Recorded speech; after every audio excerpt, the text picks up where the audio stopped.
ఈరోజు మార్నింగ్ క్యాజువల్గా ఇంట్లో వర్క్ చేసుకుంటుంటే ఈ ఆర్డర్ వచ్చిందనమాట. అయితే నేనేం ఆర్డర్ చేయలేదు, రాయస్ కూడా చెప్పలేదన్నమాట నేను ఏదన్నా ఆర్డర్ పెట్టాను అని చెప్పేసి.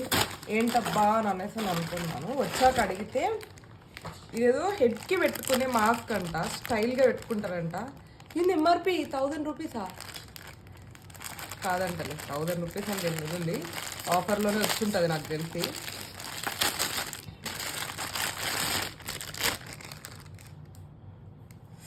ఓకే ఓకే అర్థమైంది. ఇది ఇట్లా పెట్టుకుంటారు కదా క్యాప్, నేను పెట్టుకోవాలా? ఎట్లా పెట్టుకుంటారు? సో ఇదనమాట, ఇలా పెట్టుకునే క్యాప్. అబ్బాయిలు ఈ మధ్య బాగా పెట్టుకుంటున్నారు కదా, కానీ ఇది కూల్ ప్లేసెస్కి వెళ్ళినప్పుడు అప్పుడైతే మంచిగా ఉంటుంది. ఎందుకు అనుకున్నాడేమో కానీ మేబీ ఇట్లా ఊరికే స్క్రోల్ చేస్తుంటే నచ్చుంటుంది, తీసుకొని ఉంటాడు. నాకు ఎలా ఉందో మీరు కమెంట్ చేయండి. అండ్ దీని లింక్ కావాలంటే కూడా కమెంట్ చేయండి.